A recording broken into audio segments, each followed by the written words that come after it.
ഗോപി, എന്തൊക്കെയുണ്ട് വിശേഷം? ആ പഴയ കാലം ഓർക്കുന്നുണ്ടോ? എന്ത് മനോഹരമായിരുന്നു അല്ലേ? കോഴിക്കോട് മലയപത്ത്. ഏത് ക്ലബ്ബ് കൂടി ഞങ്ങൾ സ്റ്റാർട്ട് ചെയ്ത് വരുന്നത്? ശരിക്കും ഫസ്റ്റ് കളിച്ച ക്ലബ്ബ് ഏത് ഓർമ്മയുണ്ടോ? രാവിലെ വന്നിട്ട് രണ്ട് റൗണ്ട് ഓടണം, അല്ലാണ്ട് കളിക്കാൻ ഇറങ്ങിയ സ്റ്റാമിന സ്പോർട്സ് ക്ലബ്ബ് കോഴിക്കോട് മലയപത്ത്. കുറേ കൊല്ലം, 2 കൊല്ലം 3 കൊല്ലം അവിടെ തന്നെ. എനിക്ക് ഓർമ്മ വരുന്ന സീനതായിരിക്കും നമ്മുടെ ലോഫ്റ്റി കുറവങ്ങാണ്ട് ഗ്രൗണ്ട് ഉണ്ടായിരുന്നു, ഓർമ്മ ഉണ്ടോ? ഇപ്പം ഇല്ല, നമ്മുടെ 4 പുറക്കൽ അമ്പലത്തിന് മുമ്പിലാണ്. ഒരു 2008 ഒരു നിങ്ങൾ മുമ്പോട്ട് ഓടുന്നു, നിങ്ങൾക്കൊരു ബോൾ കിട്ടുന്നത് തൊട്ട ബാക്കിലാണ്. പക്ഷേ നിങ്ങൾ മുന്നോട്ട് ഓടിപ്പോയി, നേരെ വലത്തെ കാല് കൊണ്ട് മുകളിൽ കൂടി എടുത്തോ.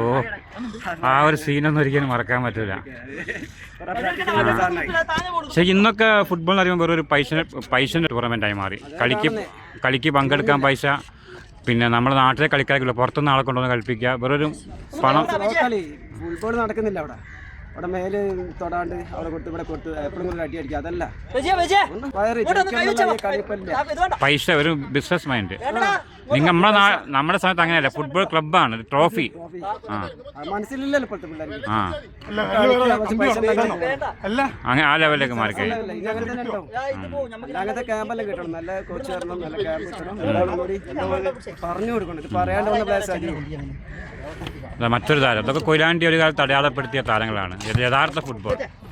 അന്നൊക്കെ ക്ലബ്ബുകളാണ്, ഓരോ നാട്ടിലും ക്ലബ്ബുകളാണ് അല്ലേ? നമ്മുടെ വികാസം കുറച്ച് ക്ലബ്ബ് ഓർമ്മ പറയാം. Young brothers, taxi brothers, victory Korangad, സാഗരാണേല, ബ്രദേഴ്സ്. പ്രകാശേട്ടൻ ഇപ്പോഴും ബ്രദേഴ്സ് ഞാൻ കാണാറുണ്ട് കുവൈറ്റിൽ. ഇപ്പോഴും മൂപ്പര് ഫുട്ബോൾ കളിക്കാറുണ്ട്. അപ്പം അന്നൊക്കെ ആയിരുന്നു ഫുട്ബോളിൻ്റെ ഒരു വസന്തകാലം, ക്ലബ്ബുകളും സാംസ്കാരിക കൂട്ടായ്മ. ഇപ്പം കുറച്ച് പൈസ, കളിക്കാൻ കുറച്ച് പൈസ, കളിക്കാരെ കുറച്ച് പൈസ കൊണ്ടുവരിക, പിന്നെ ഒരു സെമി ഫൈനലൊക്കെ ആകുമ്പോൾ ഈ കളിക്കാരൻ അങ്ങോട്ടും ഇങ്ങോട്ടും ഒന്ന് തട്ടിക്കൂട്ടി അഡ്ജസ്റ്റ്മെൻ്റ് ആക്കുക.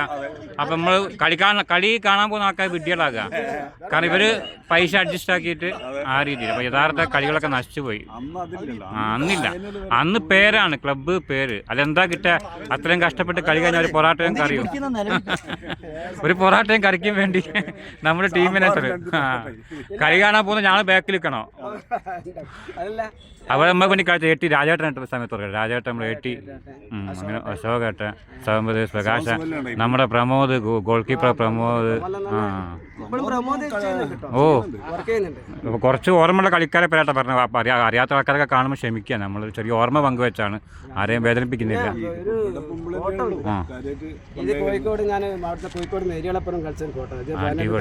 ഏത് വർഷം അത്? 5 വർഷം മുമ്പ് ഇപ്പം സജീവമായിട്ടുണ്ടല്ലേ? എന്തായാലും പഴയ ഫുട്ബോൾ പ്രേമികൾക്ക് മറക്കാൻ പറ്റില്ല നമ്മുടെ ഈ പ്രതിഭകളൊന്നും. കൊയിലാണ്ടി, അതായത് അന്നത്തെ കാലത്ത് ഇതുപോലെ കൃത്യമായ ട്രെയിനിങ്ങോ ഒരു ഇതൊക്കെ കിട്ടിയിരുന്നെങ്കിൽ ചിലപ്പോൾ നമ്മുടെ ഇന്ത്യൻ ടീമിൽ വരെ കാണേണ്ട പ്ലേയേഴ്സ് നമ്മുടെ നാട്ടിലുണ്ട്. ഒരുപാട് ആൾക്കാരുണ്ട്. അതുപോലെ നമ്മളൊന്നും വേറെ പിരിഞ്ഞ് പോയ മണിയേട്ടൻ, കരാട്ട മണിയേട്ടൻ, അദ്ദേഹത്തെ നമ്മൾ ഓർക്കാതിരിക്കുന്നത് ഇതാണ്. പ്രത്യേകിച്ച് ഞാനോദയം ചെറിയ മങ്ങാട്, ആ ക്ലബ്ബിന് നമ്മൾ എടുത്ത് പറയേണ്ട ഒരു ക്ലബ്ബാണ്. പിന്നെ നമ്മളെ വിനോട്ടൻ, ഇപ്പം ഫുട്ബോൾ പഠിച്ച വിനോട്ടൻ ഉണ്ട് നമ്മളെ. പിന്നെ നമ്മൾ ഒരാൾ തന്നെ മരണപ്പെട്ടു, നമ്മുടെ സുരേന്ദ്രട്ടൻ, ഗോൾ കീപ്പർ, അദ്ദേഹത്തെ നമ്മൾ ഈ സമയത്ത് ഓർക്കണം. അപ്പോൾ നമുക്ക് കൊയിലാണ്ടിയിലും ഒരു കാലത്ത് ഫുട്ബോളിൻ്റെ വസന്തകാലം. ഇപ്പം നമുക്ക് നല്ല സ്റ്റേഡിയം ഡേറ്റ് പോലും നല്ല മത്സരങ്ങളൊന്നും വരുന്നില്ല, ആരും ഒരു കോർഡിനേറ്റ് ചെയ്യാനോ സംഘടിപ്പിക്കാൻ ആരുമില്ല.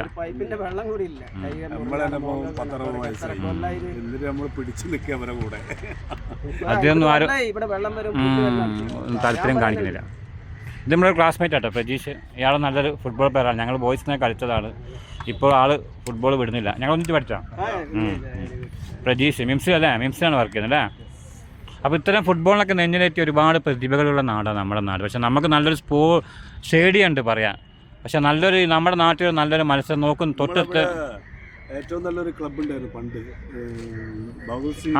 റെയിൽവേ സ്റ്റേഷനോട്. ഞാൻ പറഞ്ഞ കൊടുവള്ളി ഒരു സെവൻസ് നടക്കുന്നുണ്ട്. അവർ സീസണിൽ ലക്ഷക്കണക്കിന് രൂപ ചിലവാക്കി ഗ്രൗണ്ട് ഉണ്ടാക്കിയിട്ട് താൽക്കാലികമായിട്ട് പൂനൂർ പോയിൻ്റടുത്ത് സ്റ്റേഡിയം കെട്ടിയിട്ട് ആ മത്സരം അവർ അത്രയും ചിലവാക്കിയിട്ട് ലാഭത്തിലാണ്. ഇവിടെ നമുക്ക് മനോഹരമായ സ്റ്റേഡിയം ഉണ്ട്, എല്ലാ ഫെസിലിറ്റിയും ഉണ്ട്. പക്ഷെ ഒരു കോർഡിനേറ്റ് ചെയ്യാൻ ആളില്ല. പൈപ്പ് വെള്ളമില്ല, പൈപ്പിന്റെ ഇതാ പോരായ്മ. പൈസ ഒരു ബാത്റൂം ഇല്ല. ഇത്രയും പെൺകുട്ടികൾ ഇവിടെ പ്രാക്ടീസ് ചെയ്യുന്നു. അതെ അതെ, ഐറ്റികൾക്കൊന്നും ബാത്റൂം പോകണമെന്ന് വിചാരിച്ചു കഴിഞ്ഞാൽ ഒന്നും ചെയ്യാനില്ല. ആര് എത്ര കാലമായി പറയുന്നു, ഒരാൾ പോലും അതിനൊരു ഇവിടെ ബിൽഡിങ്ങിന്റെ പൈസ വാങ്ങണം. അതുപോലെ അങ്ങനത്തെ പരിപാടി. സ്റ്റേഡിയം വാടകയ്ക്ക് കൊടുക്കണം, ആ പൈസ വാങ്ങണം. പൈപ്പിന്റെ വെള്ളത്തെ കണ്ടേ പറയുന്നു. ഇക്കാര്യത്തിലൊക്കെ ഒന്ന് അധികാരം ശ്രദ്ധിക്കുക. നമ്മൾ ഒരു കാലത്ത് ഫുട്ബോളിൽ എൻജോയ് ചെയ്യാൻ നമ്മുടെ കൂട്ടുകാരോടൊപ്പം.